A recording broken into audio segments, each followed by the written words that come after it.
As indicated, we're back on the record regarding Universal Collections LLC versus Andrea Giles. Case number is 221-85806.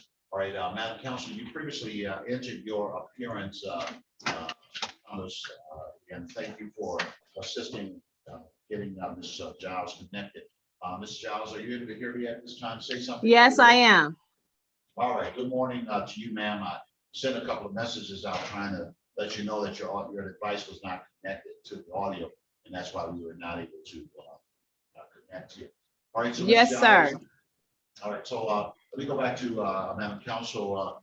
I believe that you filed a motion for summary disposition regarding this matter, and you're asking the court for a judgment on that motion. Is that correct, Madam Counsel? That's correct.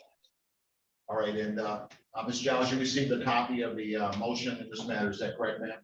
No, ma'am. I mean, no, sir, that is not correct. I didn't receive that. I was waiting for this court date. All right, so let's look at a couple of things here. And sir, I don't know what that is. What? Please forgive me for speaking out of turn, but what the file of motion, I'm not sure what that is anyway. So like she was just telling me in a meeting room, I don't have a lawyer, so I really don't know what's, I thought she was my lawyer. She's not your lawyer. Yeah, she's not. I had no idea. Yeah, and unfortunately, in these kind of situations, you don't have the right to an appointed lawyer or anything. You would have to hire your own lawyer if you're going to utilize a lawyer.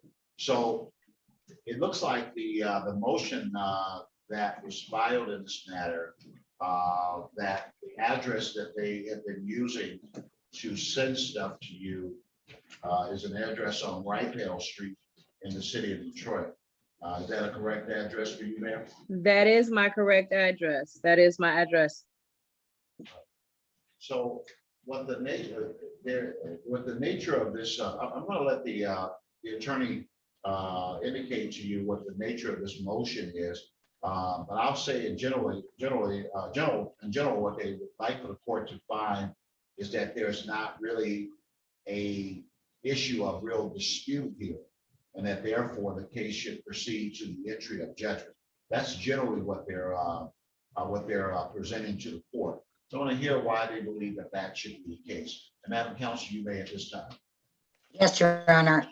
Okay, this motion was filed and served on September 13th of 2022 at the Rydell address. It was served. And our motion is essentially saying that Ms. Giles has admitted there's liability for damages that were caused while she was occupying the premises. Her dispute is only with the amount that is due. So I dispute it. I dispute the entire report. I do dispute it, and I would really like to be able to. You already know. Let me stop you. You already know that you can't interrupt when another person's talking. You already know that part. Correct, ma'am? That is correct, sir. Okay, so I need you to stop. Let me hear the other side. I'll come to you right. Oh, okay. Yes, sir. All right, go right ahead, Madam Counsel. Okay, essentially, it's just an issue about a dispute. No response to the motion has been filed, and liability has been established. There are no affidavits or other documentary evidence that have been submitted in support of a different amount due. So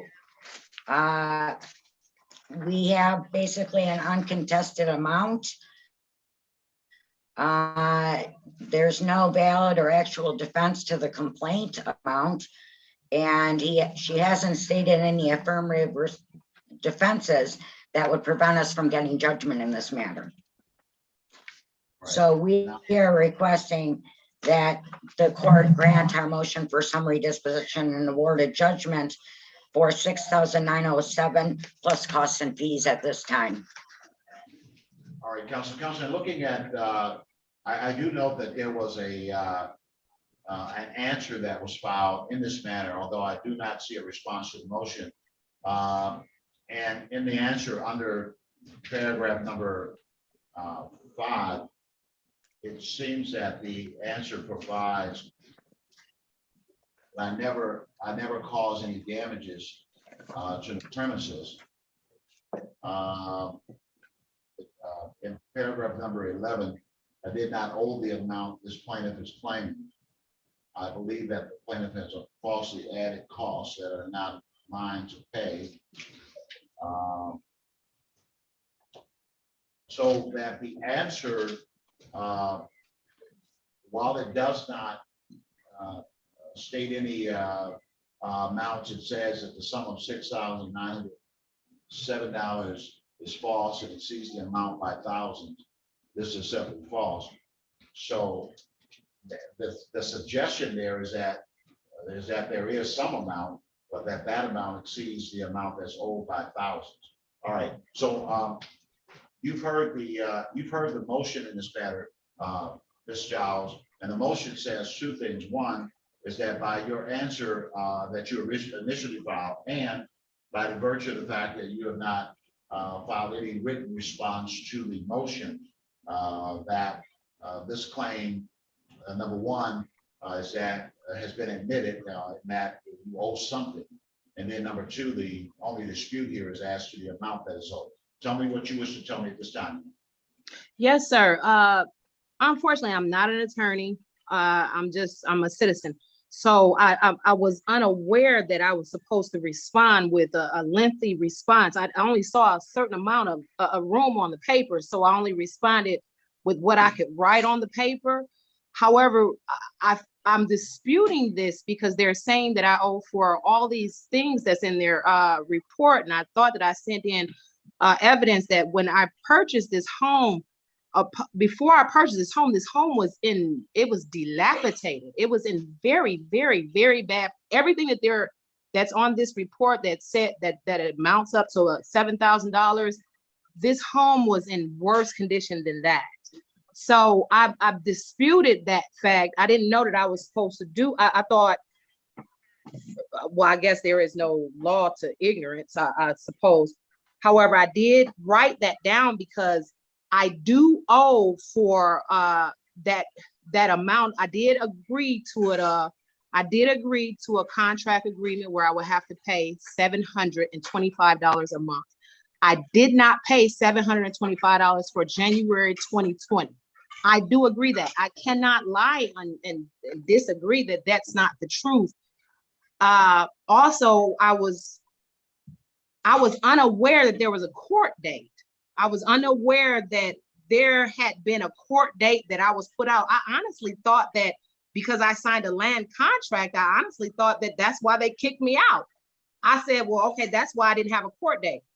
Through all of this, I've just learned, honestly, I've just learned as far as October of 2022 that there was a court date as of the 24th of January of 2020. I never was served, never.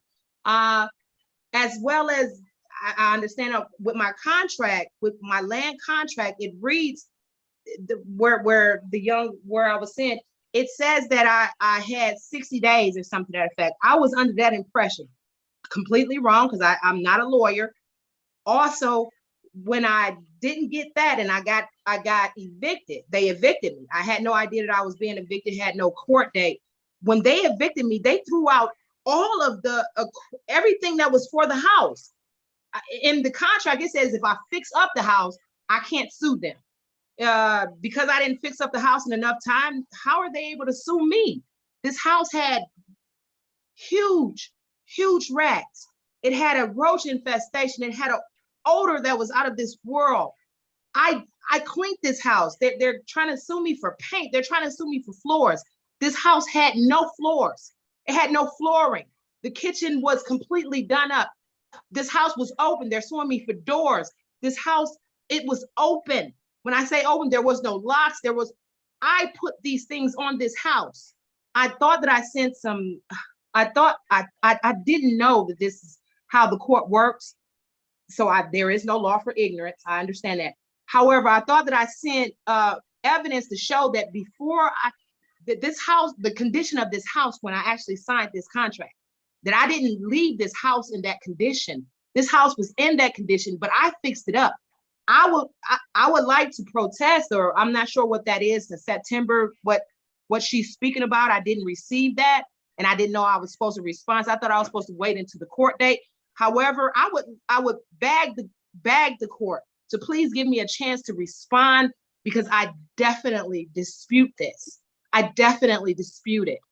Everything that, as far as the material things, everything that they have placed on here, I don't know, page, I'm assuming it's the collection report. Every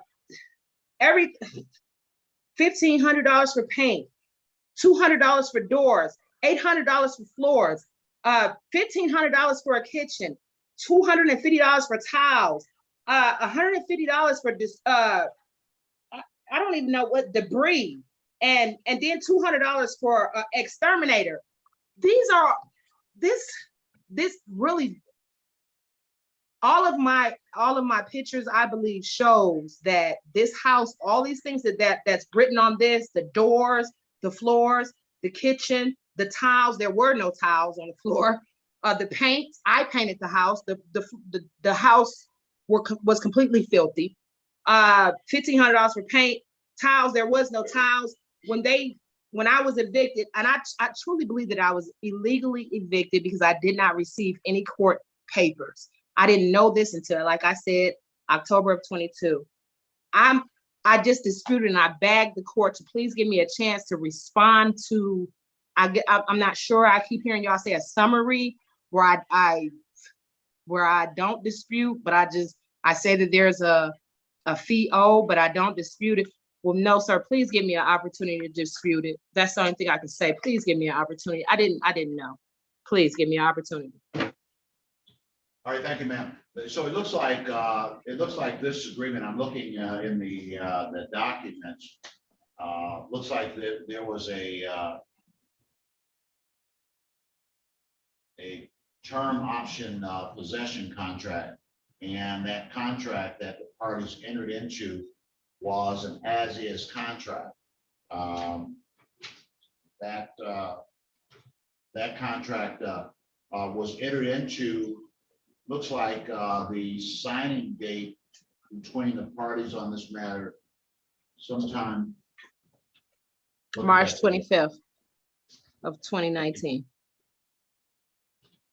I don't see that particular date, but that is the acknowledged date that contract was signed, and that contract the parties entered into it as is purchase, intend to purchase the property. Madam Counsel, it seems to me that subsequent to that time, that the district court in the landlord-tenant division did in fact enter a judgment that allowed for the termination of the relationship, and that ultimately resulted in the issuance of an order of eviction.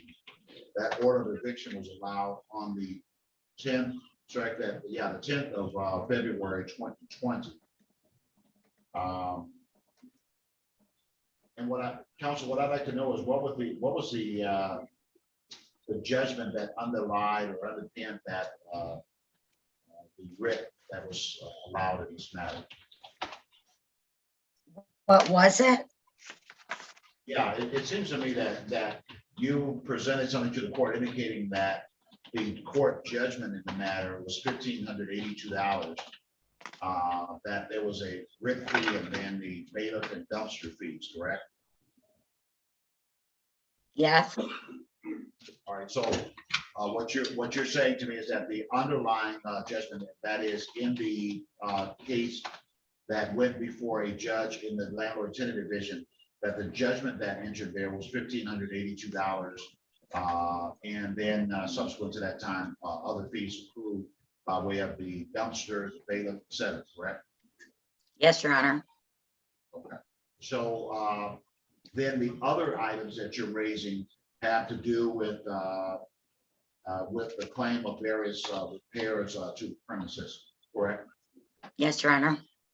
All right, so there are a couple of things that that are significant here. Whatever the probate court, that's right, that I should say, whatever the landlord tenant court has already determined in this case, is a part of the law and the facts of this case. That has already been decided. Ms. Giles raises the inspector that she was not notified or did not respond to the notice regarding the underlying landlord tenant case. We're past that. She could go back if she wanted to and file motions in that case to try to get something set aside. But whatever occurred in that case becomes a part of what the damages are in this case. The first thing that I will do after hearing everything that I've heard, I will determine that that without any reasonable dispute, that there is no genuine material issue of fact regarding this matter, and that the plaintiff is entitled to judgment as a matter of law on certain issues.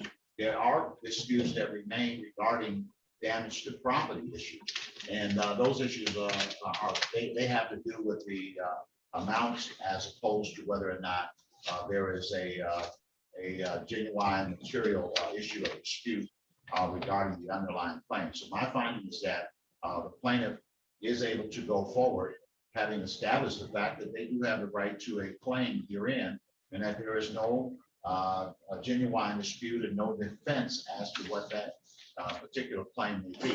And specifically, the judgment in the lower court was $1,582. That amount is awarded as a part of the judgment in this case, as is the writ fee of $75. It's been stated here that there was in fact an eviction that occurred. That eviction has a dumpster cost of $325 and a bailiff cost of $525. The defendant indicated that she had that when she left, she owed rent. I believe she said at $700. Was it 700, ma'am? Yes, ma'am. It was yes, sir. Please forgive me. 725. It was for the month of January 2020. All right, so there's no dispute on that particular issue. On those items, I will allow monetary damages in the amount of those items, and I will set a hearing on the remaining issues. The remaining issues have some dispute as to what those amounts are. The defendant has properly argued that there is no that no damage to the property. The property is in or near the condition it was in that she moved. And so the dispute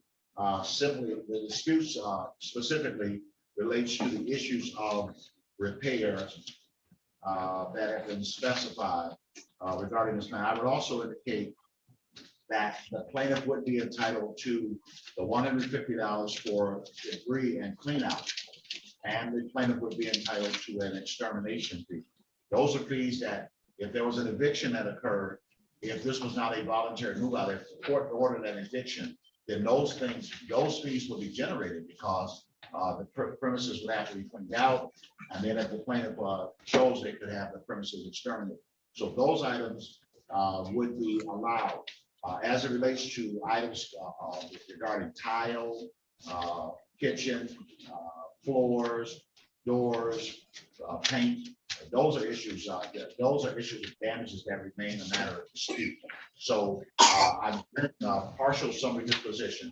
My determination is that the plaintiff has that the burden of the motion for summary disposition, where the court finds that the defendant is liable for certain damages regarding the premises. Secondly, the court has specified the damages that are not really damages that can be reasonably disputed. And then any remaining damages remain issues for dispute. And I will set a hearing on those issues, a date for hearing, and then the parties can hash it out and what happened or what did not happen, and I'll make a decision on those final issues. So according to my calculation, at this point, the motion for summary disposition, that the court has calculated that the damage amount before any further hearing, I'm running the calculator down, so just give me one moment.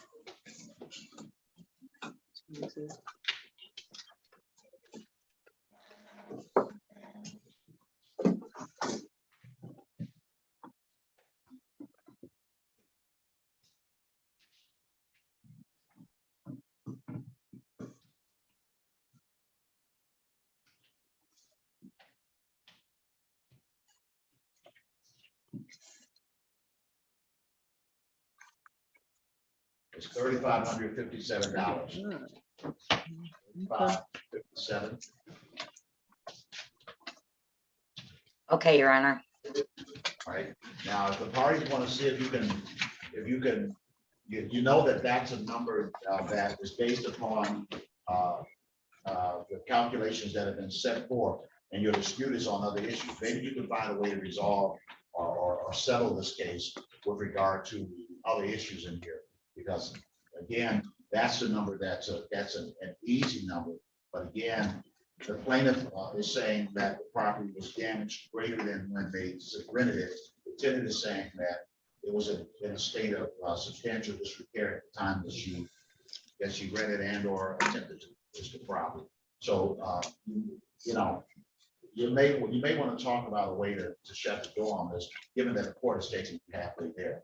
And we want to take another moment in breakout room and see if you can close the door on this. If not, I'll just set a date and then we'll have another hearing date, and now then everybody have to bring their evidence in. It might be worth trying to say what number will resolve this. And again, the plaintiff is saying the plaintiff claim is $6,900.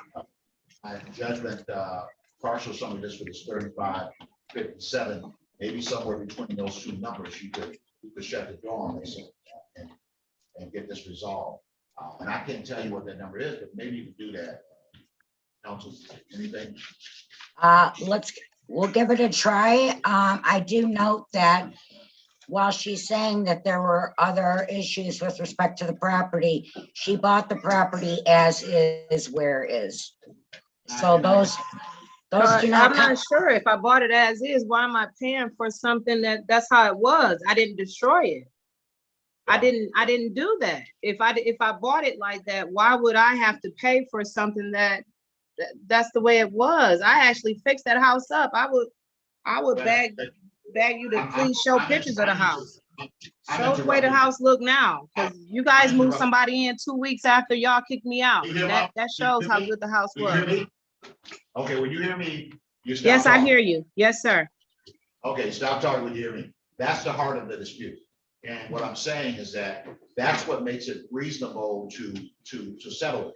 Because it seems to me that somewhere between those two worlds, on one hand, there is an as-is situation that because it was an attempt to purchase, that there might not have been an inventory as to exactly what the condition of the property was. And Ms. Giles did sign off on the property as is. So we don't have a baseline as to what the property was like at her entry to establish what the baseline should be at her exit.